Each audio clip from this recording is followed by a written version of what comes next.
All right, everybody, welcome back. It's time for another deep dive.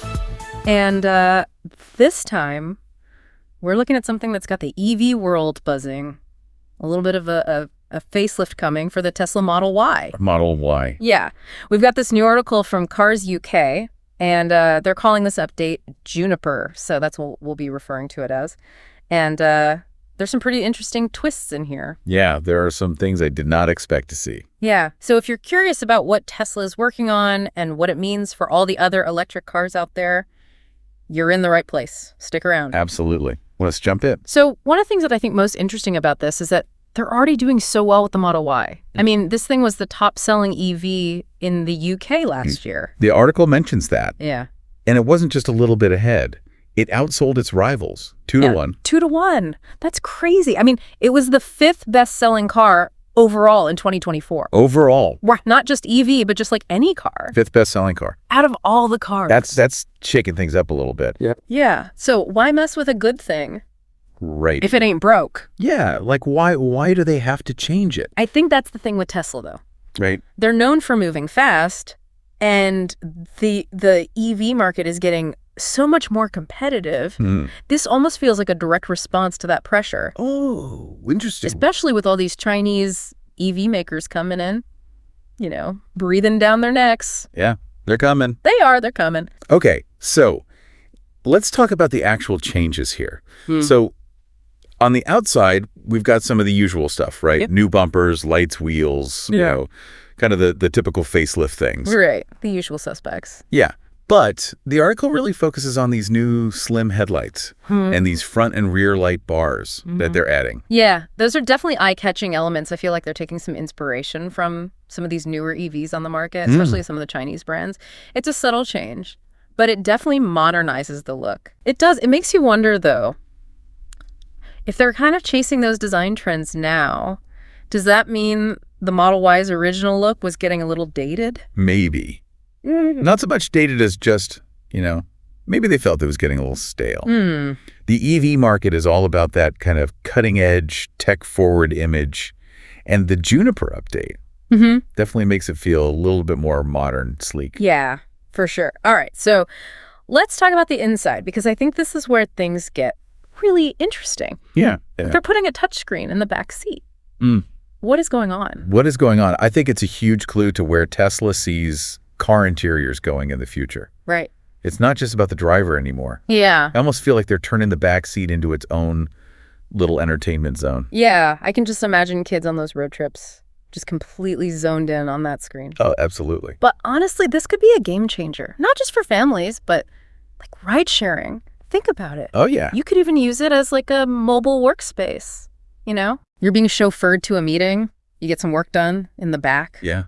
You arrive relaxed Yeah. and ready to go because you've been productive on the way there. Yeah. You're not cramped up in the front seat trying to like balance your laptop or whatever. Totally. So, and then on top of that, they're also electrifying the back seats and the front trunk. Yes. And I think that's equally important. Hold on. So electrifying the front trunk, what does that even mean practically? What are we talking about? Well, okay. So for the back seats, we're probably talking about heated and cooled seats. Oh, okay. Which is a huge comfort upgrade. Right. As for the front, Yeah. I think we could see powered opening and closing, potentially even foot activated, you know? That'd be nice. Just for that extra convenience. It's Yeah. not just about gimmicks. It's about adding that extra bit of luxury Yeah. and practicality. Yeah. Yeah, it does seem like they're making a statement about passenger comfort here. It's like everybody in the car should have the VIP treatment. Right. It's not just the driver that matters anymore. Yeah. Exactly. What about the driver, though? Are there any updates to the main touchscreen? Well, the article mentions some software upgrades, but honestly, that's one of Tesla's biggest strengths anyway. Right. They're constantly improving the software with those over-the-air updates. Yeah. It's almost like you get a brand new car every few months. Absolutely. It's so different from traditional cars, where you're kind of stuck with whatever technology came with the car when you bought it. Yeah. But, all right, let's be honest.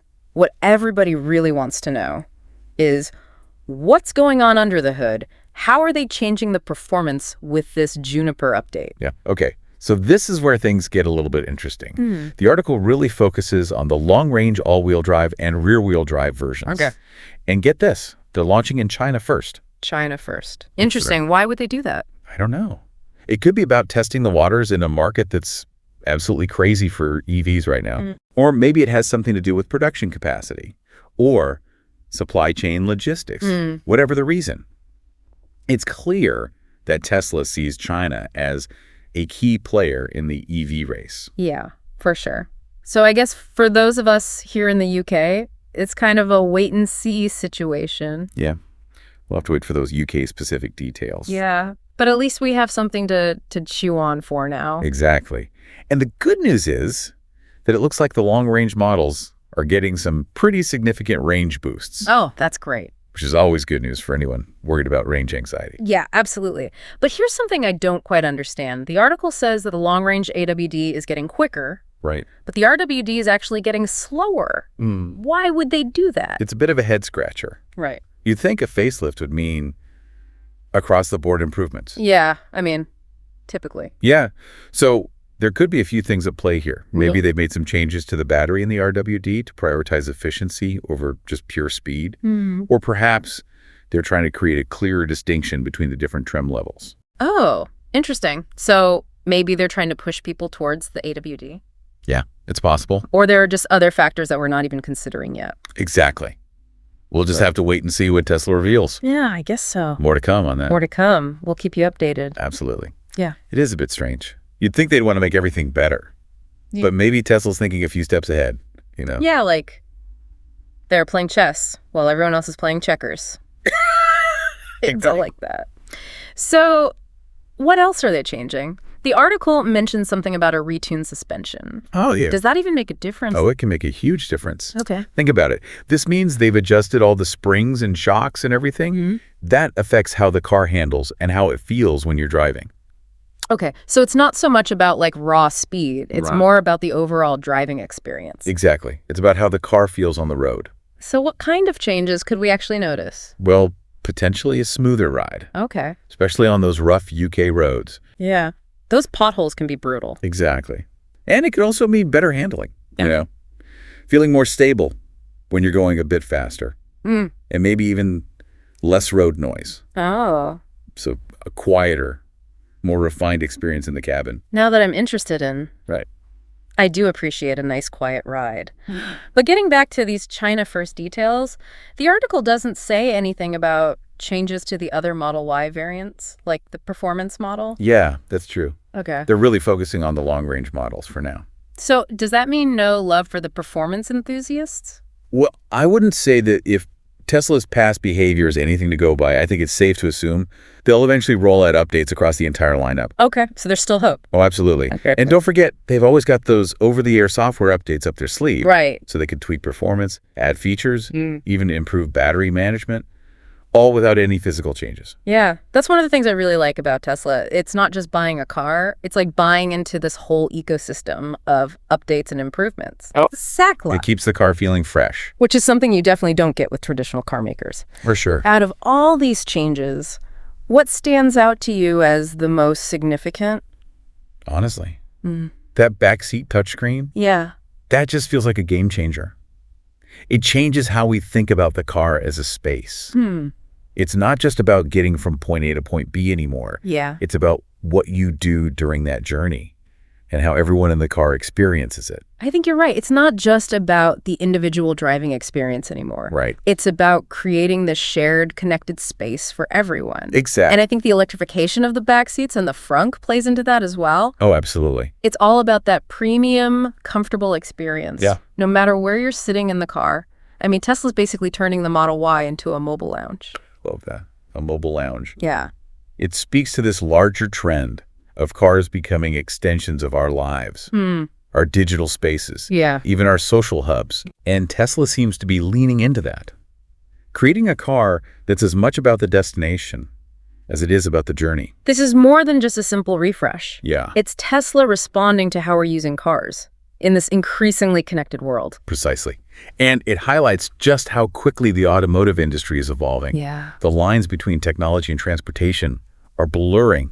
And Tesla is right there at the forefront, pushing the boundaries of what a car can be. Yeah, it's exciting, but it also kind of makes you realize how fierce the competition is getting, you know? We always talk about Tesla as this disruptor, this innovator, but they're also having to adapt and evolve just to stay ahead of the game. That's a great point. The Model Y has been a huge win for them, but they're facing challenges from all sides now. You've got the established car companies finally getting serious about EVs, and then you've got these Chinese brands coming in with a ton of momentum. Yeah, those Chinese EV makers are no joke. They're not just playing catch-up anymore. They're innovating and bringing their own ideas to the table. And they've got some big advantages: lower production costs, access to those huge supply chains, and they really understand that Chinese market, which, as we said, is becoming super influential globally. It's a whole new ball game. And even with these Juniper updates, there's no guarantee that Tesla can maintain that dominance. Which makes me wonder, what does this all mean for someone who's actually thinking about buying a Model Y right now, or any EV for that matter? Yeah, that's the million-dollar question. What advice would you give to someone who's shopping for an EV in this rapidly changing market? Well, first of all, I'd say it's a fantastic time to be in the market for an EV. There's so many options to choose from. The technology is getting better all the time, and range anxiety is becoming less of an issue. But it's also a more complex decision than it used to be. Yeah, there's just so much to consider now: range, performance, charging, infrastructure, price. Yeah. Not to mention all these new tech features that seem to be coming out every other week. Exactly. It can feel a little overwhelming. Yeah. But I think the key takeaway here is that Tesla's feeling the pressure to stay competitive. And that's ultimately a good thing for consumers. It means we're going to see even more innovation, more choices, and hopefully more affordable EVs in the years to come. So we've covered a lot of ground today, from the nitty-gritty details of the Model Y Juniper Facelift to the bigger picture of what's happening in the EV market. But before we wrap up, I want to leave our listeners with something to think about. Okay, shoot. Tesla is sending a clear message with these updates. They're not going down without a fight. But the EV landscape is constantly shifting. So what do you think will be the biggest challenge for Tesla moving forward? Yeah, what will it be? Is it going to be the competition from those legacy car companies? Yeah. Or the rise of those Chinese EV brands? Maybe it'll be about developing even better battery technology or expanding the charging infrastructure to keep up with demand. Let us know what you think. Yeah, this is just the beginning of the conversation. The EV revolution is still unfolding. Yeah. And there are so many exciting possibilities ahead. It's exciting. So stay curious, stay informed, and stay tuned for more deep dives into the world of electric vehicles. Until next time. See ya.